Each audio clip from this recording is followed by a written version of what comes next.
So we've had the opportunity to hear from food companies. We've heard from someone looking at the consumer interests. We've heard from the Department of Agriculture. And now it's time to take our discussion to Capitol Hill. And here, before we take lunch, we have the opportunity to hear from two very important people in the grand scheme of writing the next Farm Bill. Joined first by House Ag Committee Ranking Member Glenn Thompson. And just for everyone's edification, I did have the chance to speak with GT, and you're going to be seeing a recorded conversation that took place on Thursday. So his remarks are up to date as of Thursday. And we do have the opportunity to hear from him on a wide range of issues. For those unfamiliar with Congressman Thompson, he's also a member of the House Education and Labor Committee, lifelong resident of the state of Pennsylvania and his home township. Has been in the representing Pennsylvania's 15th district. And so please turn your attention to the screens to hear the remarks from Congressman Thompson. Longtime member of the House Agriculture Committee, currently the panel's ranking Republican, here to join us to discuss his priorities, the Republicans on the committee's priorities for the next couple of years, and maybe even talk about that upcoming Farm Bill. So without any further ado, Congressman Thompson, I'll turn it over to you. Well, Spencer, thank you so much. Great to have the opportunity to be able to connect with you again, and just to be able to share, kind of where we're at. I think that's no matter what business you're in, certainty is key, right? And if you're in agriculture, having some certainty is incredibly important, especially in such uncertain times with everything that we're facing: inflation, the availability of certain chemicals that we need, workforce issues, and the Farm Bill. And, the Farm Bill is incredibly important. The current Farm Bill expires on September 30th in 2023. And currently where we're at is, we have a responsibility to do oversight of the 2018 Farm Bill. I think by and large, you never get it absolutely perfect, something the scope and size of the Farm Bill with all the different titles. But I would say this one rated pretty high in the world of Farm Bills. It did well. And that didn't happen by accident. It happened by the fact that we just sought out, first of all, USDA. We required USDA to provide us good insight in terms of that 2018 Farm Bill or the 2014 Farm Bill at that point, and how it was being implemented. We brought key stakeholders to the table, whether it was here in Washington or whether it was, in field hearings all across the country. And in fact, I think because it was so good because we had over 130 different hearings and field hearings and listening sessions. And so the current state where we're at right now, I guess technically, if you're keeping score, we've done 4. And I'm not sure this last one on climate change really qualified under the Farm Bill, but it was advertised as such. And so we got a lot of work to do. And I'm looking forward to continue to work with Chairman Scott. The majority party gets to set the tone and the schedule.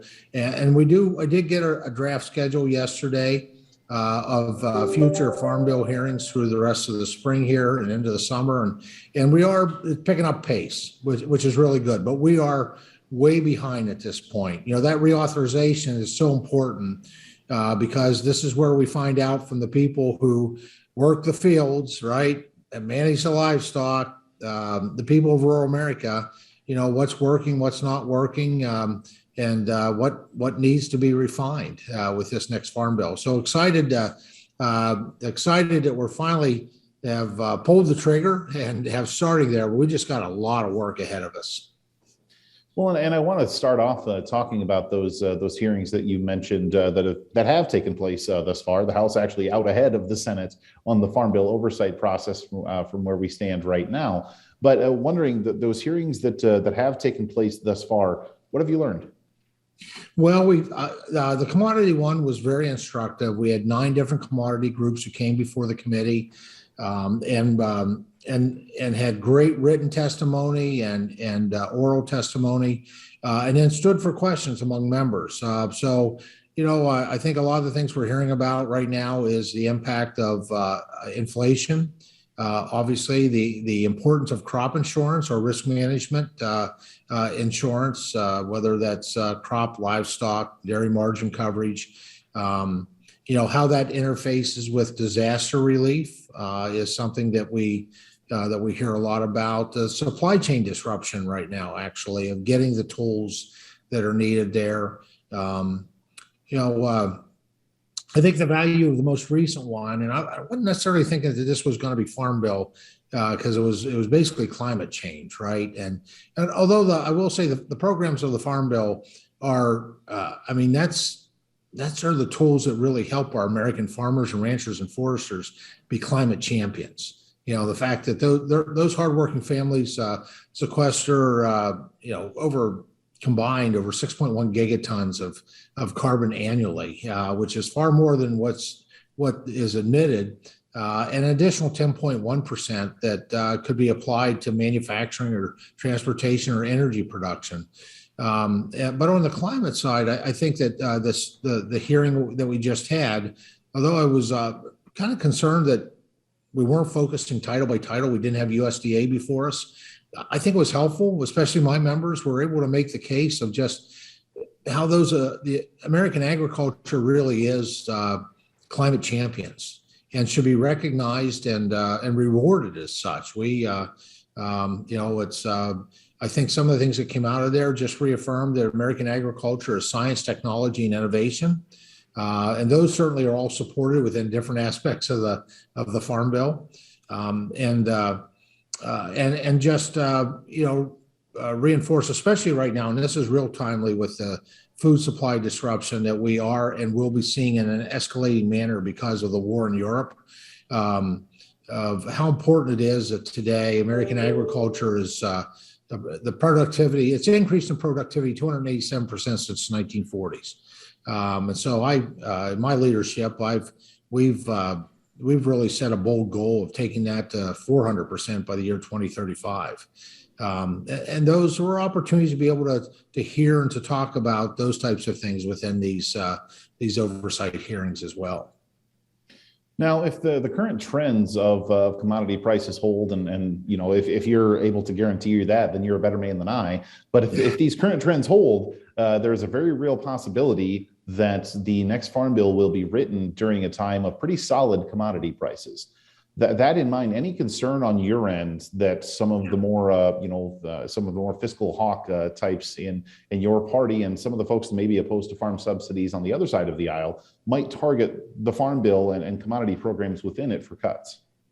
Well, I think that there are those out there that who are kind of are not real knowledgeable, do not track, and I would even say ignorant of farm policy and how actually agriculture works, right? Because we do have record commodity prices on most commodities, not all, but most of them. But the farm safety net was largely designed to help producers out in periods of low prices, and by and large, what we're seeing now isn't necessarily an issue with commodity prices. Some of them are kind of approaching record prices. But the issue that people need to understand is agriculture is a business. And within any business, it's the margin that matters at the end of the day. How much money was left after you paid your bills? And we're, with the high and rising costs of inputs that we're seeing right now, fertilizer, workforce, energy costs, diesel fuel. I mean, it just, you just keep going on and on and on with this list. It's, inflation altogether is about a 41-year high. And so though we may have record commodity prices, unfortunately, we have record expenses. And so the margin is little to not existent at this point. And I'm afraid at some point that, this inflation is going to continue through the rest of the year and quite frankly into next year. I'm not seeing a reversal of policies by the administration, which has really driven that. And one of the reasons I'm so protective of the Commodity Credit Corporation, that we shouldn't be using that for, outside projects or even righteous causes and ideas, because that's the safety net funding, right? And we're going to have perhaps some significant need. Producers are narrowing or negative margins yet. Title I in the Farm Bill is unlikely to kick in, and that has commodity groups discussing improvements to enhance farm policy, and we need to have those discussions. I welcome those discussions, and I challenge the commodity organizations. I just spent a little time at the Commodity Classic and felt like I was doing speed dating, meeting with the different commodity groups. It was wonderful, great, because they're great people. That's what you got to love about rural America. They're just great people to meet with, and it was a great opportunity. I've had some of those commodity groups here in Washington this week. Now, I welcome discussions, and I do challenge commodity organizations to get creative and be the best advocates for their members. Thankfully, we do have a robust crop insurance program that will help producers who may face weather-related disasters. And the situation with the commodity markets is one that is constantly evolving, but without risk management tools like crop insurance, whether it's livestock, whether it's crop, whether it's dairy margin coverage, many farmers are going to have trouble securing financing for the upcoming year. We know that tends to be the cycle, to borrow to be able to plant. And so let's not forget the programs that are working in the midst of all this. I was actually lucky enough to be in New Orleans myself last week. We'll have to have a conversation offline where we comprehensively rank the available beignets in the city. But I do want to pivot to a different topic before we let you go here. Obviously, throughout the coronavirus pandemic, we saw an increased need for the federal government's nutrition assistance, and some of that need has lingered. The supplemental nutrition assistance program spending has gone up in recent years. Do you think and do you anticipate Republican efforts to include reforms in that program that may be viewed as cuts, depending on someone's view of the program? Yeah, Spencer, let me just say, first of all, I'm very proud of the work we did in the 2018 Farm Bill. I was vice chair of the full committee during that Farm Bill process, and I wore the bullseye as the chairman of the House Nutrition Subcommittee. And I did that with great pride because I believe the nutrition title is so important, and we should be very proud. It's under the kind of a rural value that I've always grown up with. No matter where I travel in this country, visiting with farmers and ranchers and processors, I find that same value of neighbors help neighbors in need. And that's the nutrition title, right? So with that as a background, I will say, unfortunately, the committee is yet to hear from the USDA on the two things related to nutrition. Number one, the implementation of the 2018 Farm Bill. In fact, we have not heard really from USDA almost on anything.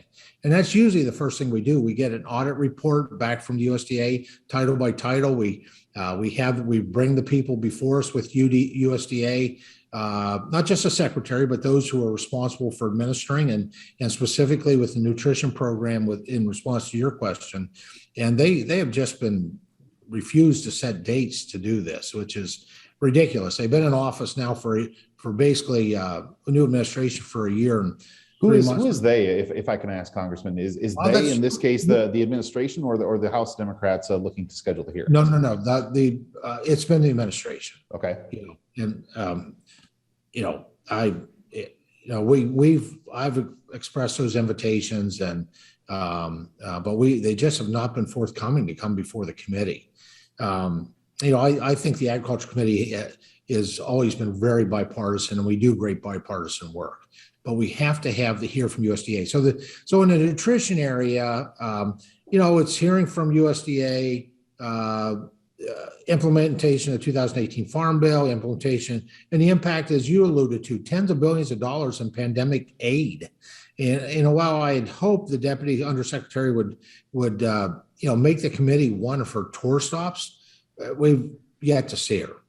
And so in the nutrition space, of course, subject to change pending that, what we learned during these conversations, there are four themes when it comes to nutrition title, which is near and dear to my heart as a former chairman of that subcommittee and a supporter of it.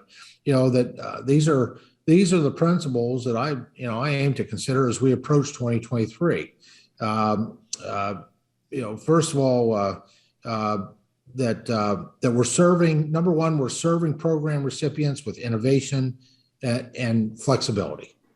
Number two, we're pursuing independence through education, training, and employment. I will always believe that if you find yourself, because most people that are involved with the SNAP program, it's temporary and it's evolving. People will find themselves in financially distressed circumstances, but then they find their way out of it. And we're trying to support them nutritionally while they're there, but there'll be more people coming in. Number three, we need to sustain robust program integrity. We have to have confidence that this is being administered in a way that truly the people that need nutritional assistance are getting it, and that we're not wasting it. Because you waste any amount of dollars from nutritional support for someone who really doesn't need it financially, that's really taking it away from people who are families who are struggling. And finally, we need to improve the access, enhancing nutrition education and promoting healthier eating, healthier foods. So I want to build on this committee's body of work as well as related issues that are contemplated not just in agriculture, but in education, labor, where I'm a senior member as well, one of my other committee responsibilities, on Ways and Means, on the Select Committee, on the economy, and particularly as Congress recalibrates from 22 months of emergency spending and programming. We need to dive deep and to figure out what the impact of this has been and what are the outcomes achieved. And speaking of spending, well, we're also going to be looking at the $1 trillion Title IV in the upcoming Farm Bill reauthorization. $1 trillion in one title. That's just mind-blowing, right? The administration's unilateral and murky process by which they updated the Thrift Food Plan certainly was void of congressional intent and added $256 billion, over $250 billion to the Farm Bill baseline. So the bottom line, we've got rogue political appointees rushing a process to kowtow to their far left allies at the expense of taxpayers who have already been stuck with a multi-trillion-dollar cabinet lesson. They've set a dangerous precedent for future administrations. I think as Spencer, as you know, I'm working across the Capitol with Senator John Bozeman, good friend, close colleague, and together we submitted a request to the GAO to investigate the process by which this update came to be. And we look forward to the final report, which should be issued somewhere early fall, I believe. So it should be issued in plenty of time for this 2023 Farm Bill process.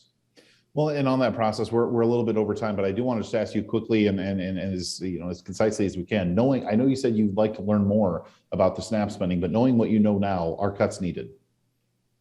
Well, I think that I don't know enough because we haven't heard from USDA. We haven't heard from the people who are responsible for executing and administering the program that we codified, that we legislated in the 2018 Farm Bill. We know that there's a lot of Americans sitting on the sidelines still at this point. And part of it is early retirements, right? I get that part with everything.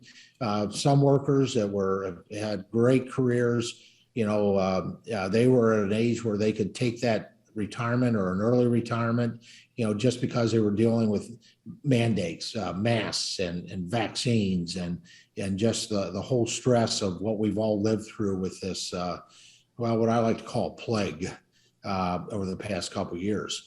But we also have people on the sidelines because of many of the programs that have been continued, a lot, I think, unnecessarily, that, incentivizing people not to work, that since January of 2021, actually. But I really don't know and not ready to draw conclusions, because the first people I want to hear from is USDA. These are the people that get paid to administer these programs. These are the people that have the data, they have the statistics, they have the outcomes. And then we also do our due diligence and we hear from the consumers. In the nutrition title, we really do. We want to hear also from those folks who know how important this program is. We want to hear from the states that are responsible for administering. We want to hear from the farmers. because part of the nutrition, and I was very proud of the fact those provisions of the 2018 Farm Bill really became the foundation for pandemic relief. It provided the authority to USDA to do the things that they did because that came from Congress. It came from the Agriculture Committee with the 2018 Farm Bill. And so hearing from farmers in terms of their input of things like, the fresh foods provisions that we do, that we offer for folks who are nutritionally challenged to get fresh produce, fresh vegetables, fruits, dairy, meat. The farm to family food box, which seemed to be very successful at helping people in a very difficult time. But we need to have that conversation, and that has not happened yet. Well, there's probably a lot more ground that we could cover, and we'll have to save that for a future conversation. For now, Congressman Thompson, we appreciate you joining us. Spence, thanks so much. I'm glad to plow ground with you anytime that you want. Thanks so much for the opportunity.